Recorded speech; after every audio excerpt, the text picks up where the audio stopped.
There we go. So welcome everybody to the first in what is going to be a series of sort of webinars on the based really about around our book. And I think, as almost everybody here knows, that Barbara and I are two women who have a fairly extensive personal and professional experience with addiction and substance abuse. We wrote a book, Addiction, One Cause, One Solution, and that describes an evolutionary new understanding of mental health and recovery that we call the inside out understanding. This understanding has helped us, as well as thousands of people around the world, to have greater peace of mind and joy in their lives. And if you or someone you love is newly sober, struggling with stabilizing sobriety, sorry, I just got distracted by somebody coming in there, and just seeking more peace of mind, more joy in your lives, then this, the book and the program might be for you. And it's really for anybody. It's really for anybody. Doesn't matter if you've been sober a long time or you're brand new, or it doesn't matter if you're experiencing low mood, anxiety, or other types of emotional discomfort. We hope that you'll find this simple wisdom very liberating. So what we're going to do is start each section by referencing a section of the book and then trying to expand and clarify what we've written. In our experience, the more quietly you listen, the more you will hear and see. And then we will stop the recording so there's plenty of time for questions and comments. And at that point, we'll switch the cameras back on so you can be fully present. They're off at the moment, and this is a device so that Barbara and I can be recorded at this point, and your faces won't appear on the recording that goes up in the group or on YouTube. So we'll get your feedback on how that works, but we wanted to just to keep it confidential. So welcome again. Please just sit back. We're going to speak between us for maybe something like 20 minutes, something like that. And Barbara's going to kick us off tonight. So with that, Barbara, over to you. Good. Thank you.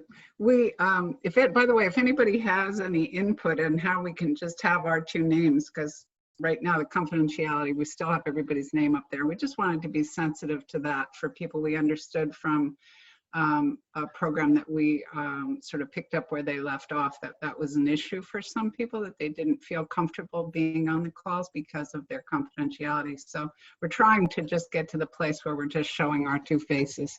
So if anybody has any insights into that, yeah. I think your voice is a little low. I think your voice is a little low. All right, I'll put on my set. How's this? All right, so we just want to be sensitive to the confidentiality piece and to get people as much privacy as is possible. Is that better, Christian? No, no, it's worse. Worse. Okay. Yeah. All right. Well, I don't know why. Interesting. All right, let me turn up my volume. Better? That's better? Yeah. All right, I'll turn it up. Okay, so what we are doing today is we're going to be starting at the beginning, as Christian said, and just sort of describe to people who are new to this. Some of you are not new to this understanding, and many of you are brand new. So we thought we'd start right at the beginning and describe to you what we mean by the outside in, recovery from the inside out, sorry. So in this understanding was first articulated by a man by the name of Sydney Banks. And for those of you who are not familiar with Sydney Banks, he was a Scotsman, as Christian is, from the same town, Christian, originally, Glasgow? Edinburgh, actually. Edinburgh, okay. All right, I always get that mixed up. Anyway, so Sid was who had an extraordinary insight in the 1970s into the operating system of human psychology. And he began to articulate that. He really was he was a welder, so he really didn't have a lot of experience in the field of psychology, but he started to articulate what he had seen to people who were who would come to hear him talk. And as he did that, many things started to shift. So I thought I'd just read a little bit from the book about Sid and about this experience. So let's see. This new understanding emerged from the work of Scotsman Sydney Banks. While living in British Columbia in the 1970s, he experienced a spontaneous and profound aha moment. His deep insight into the human experience showed how experience is actually created and revealed the wellspring of wisdom at the heart of each of us. In time, people were drawn to listen to Sid Banks and experience significant improvement in their mental health simply from hearing about his work. A group of psychologists and psychiatrists were attracted to his work too, having observed shifts in their clients that their own therapy had failed to make. This group changed the basis of their work from an illness-based model to an innate health model, often with startling results. And we just say that gradually this understanding has rippled out. And that's been our experience too. This understanding has changed everything for me in my practice, I think for Christian in her career and in her experience in the recovery world. So this is something we wanted to sort of shout from the rooftop. But for most people who are not familiar with this, they have no idea what that means. What does recovery from the inside out mean, or the inside out understanding mean? So the way that I was trained clinically was to believe in an operating system that was based on the theory that our experience of life came from two places. One is that it came from our feelings were generated by the things that had happened to us, or as they say in 12-step recovery, people, places, and things, our childhood traumas, our fifth grade teacher, our whatever happened to us, our mother's lack of parenting skill. And we would spend years and years and years often in therapy talking about those things because it was believed that that really was at the heart of why people were struggling and why they were suffering and why they were carrying forward all this pain. So that's a classical training, that's a classical understanding, and we just really thought that was the way it was. So what Sid pointed to, and again, he was not a psychologist, but he had this profound insight into the fact, and when you hear more about this, you'll see the logic that is contained in it and the simplicity that's contained in it, is that in fact, circumstances never, ever were at the source of how we feel. And one of the things that we'll encourage you to do throughout this journey together is to test this out for yourself. Don't just take our word for it, because the logic, as with all truth, it holds up to pretty intense scrutiny. So we encourage you to scrutinize it if it doesn't quite ring true to you. But if it were in fact true that our experiences or our feelings were coming from the circumstances that happened to us in life, then every single person who had that happen to them would have the same experience. And they don't. And everyone who had that experience would feel about it the same way all the time. And they don't. It's why you can love and hate your kids or be frustrated and angry with your kids in a matter of moments, or with your husband or with your partner or with whomever. So our experience of life is always changing based on one thing and one thing only. And this was the other of the two-prong approach that we used to believe it was. And that the one thing only is that our feelings are coming actually from thinking, from our thought. And we're going to spend a lot more time talking about thought over the course of time, but we now know that again, it was believed that it came from two sources. And so those two sources were used to mislead people in a way that was not intentional, but it would just keep people really confused about the source of their experience. So we now know that all of our experience is coming from thought. That how you think about something in any given moment is creating your experience of what's happening in that moment. And Christian, I don't know if you want to just jump in here and talk about that. We did, by the way, post some diagrams that are in the book on the website. And so, or not the website, but on the group on Facebook. And so you can see them and you can refer to those if you'd like to. Go ahead, Christian. Oh, thanks, Barbara.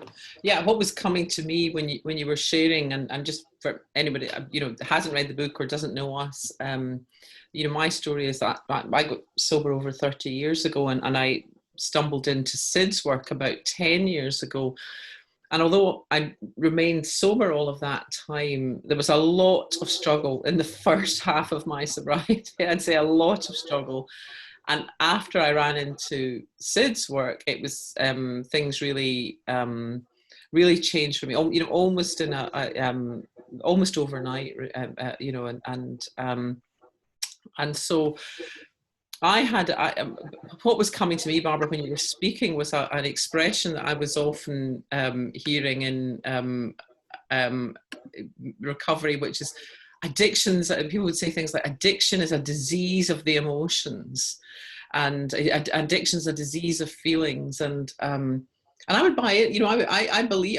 I'm always really keen for my life to get better, but I think I was a classic example of how a lot of effort in the wrong direction doesn't take you very far. And in the pre-SID days, I was working very, very hard because I believed I had this thing called a disease, a disease of the emotions, or that was an aspect of addiction, and that the fact that I wasn't drinking, the fact that I was sober didn't matter. That it was this disease was still something that was affecting me in my understanding. And it all really changed. When I heard about Sid's work, I was on a weekend. It was nothing to do with addiction. It was nothing to do with my work. At that time I was a lawyer, and I went on I was trained in NLP and hypnotherapy, and I went on a weekend about grow your business with integrity, and it turned out to be all about this inside out understanding. And the truth of it really hit me. It just hit me like a train, actually, and the truth being that there was no disease of feelings or no disease of the emotions, and that I didn't even that I wasn't even broken, that everything I was feeling was simply a moment-to-moment reflection of thought, and thought is more than, to my mind, more than what I know I'm thinking. It's the subconscious, the unconscious, the beliefs, the values, and all of that stuff. But nevertheless, that all that I or any of us is ever experiencing is the reflection of the thought and that stream of belief, thought, values, and everything else that's going through me moment to moment. And I think I wouldn't have been able to articulate it like this at the beginning, but I think what it did very quickly for me was it enabled me to take both my thinking and my feeling, which are really just two sides of one coin. It enabled me to take both of those very much less seriously. And it doesn't mean that I can't have compassion for myself or for others when they're caught up in painful feelings or whatever. But neither thinking nor feeling has the same significance that it once did. And it used to be that I was navigating my whole life by my feelings, because I felt that these were just, that this was just something that had kind of landed on me as a result of what people around me were doing, as a result of my past, and that I had to be very, very careful with myself, you know, and the relief that I can kind of allow thought and feeling just to come and go, to ebb and flow, and it's no more significant really than what I might dream at night. I can't control it. I don't know. I can't predict it. I don't know exactly how it's going to be, but it's just not the big deal that it once was. And that was just a tremendous relief for me, and a tremendous relief also to be able to be comfortable with discomfort. That was something that came to me and right at the start, and I thought when I could see that we all kind of go in and out, up and down, or however you want to put it, but that discomfort is a part of life. It was such an unburdening, because I thought, well, I'm already there. I'm already doing this in and out, and I can stop striving to be in this elusive place of permanent serenity.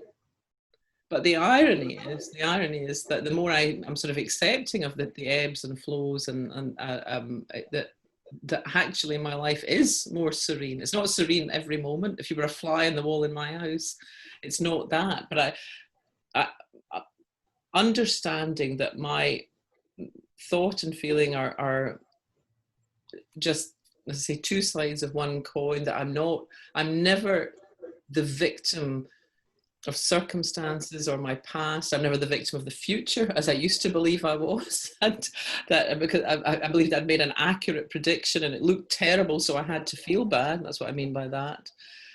And now when I see that all of that is removed, then there's just so much more freedom to operate. And that for me is kind of the essence of that there's a liberation here, a simplicity and an emotional liberation that's on offer. Barbara, I think I'll leave it at that. Yeah. So again, this very simple understanding of how our psychology actually works, you know, sets us free in ways that we could never imagine. I could never have imagined seeing the changes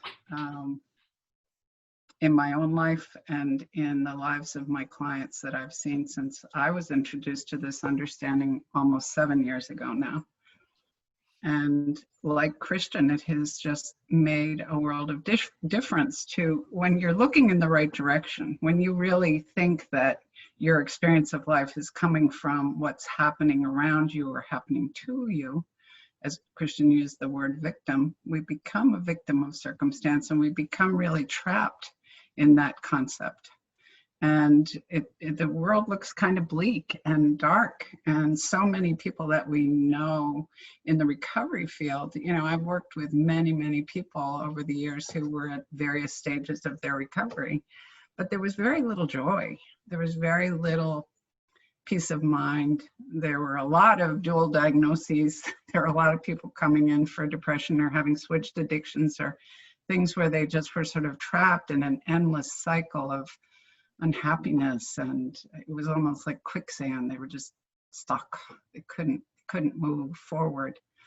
And so seeing that all we're ever doing moment to moment is experiencing our thinking and not the circumstances, you know, gives us this tremendous freedom.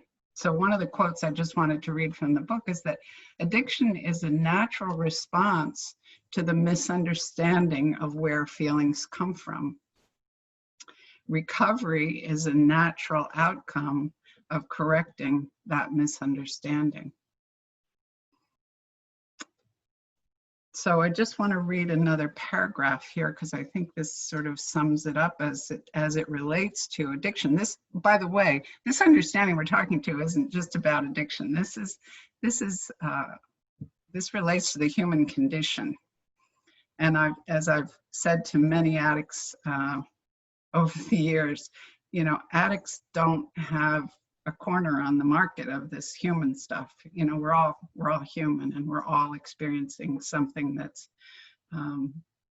you know, that is a reflection of that, that's imperfect, that's, but that isn't broken. That's what I think we're seeing now. It isn't broken. It's, in fact, I mean, the more you look in this direction, the more you'll see, and we'll spend a lot of time talking about this in future sessions, you know, looking at the really wonderful inner wellspring of that we all have as a part of our design. So I'm just going to read this paragraph. And that is that we are pointing to a deeper truth that applies to all of us, not just to addicts. It's not simply your drug of choice that can't bring you nirvana. Nothing outside you has the power to make you feel better, except to the extent that you believe it does. And belief is just another brand of thought. The drive to indulge in the substances or behaviors we believe will make us feel better is not an illness or a disease. It's simply a byproduct of the outside and misunderstanding. The system isn't broken. We are just working with a faulty manual. Until you get the right roadmap, you are likely to head in the wrong direction. And so those little diagrams that we posted for you, you know, are your roadmap. This is how it works. This is how it doesn't work. And when you start to see that, and again, I hope you'll all test it out in your life, you know, when you start to see that in a deeper level, you're going to find getting to where you want to go is a heck of a lot easier when you're pointed in the right direction and you have the right roadmap. So Christian, I don't know if there's anything else you want to add here, if you want to open it up for questions at this point. There's a little piece, but I think that I was going to read, but maybe it would be more suitable at the end of the call today. So I think this might be a nice time just to open it up for questions and comments. So before I do that, I'm just going to stop the recording.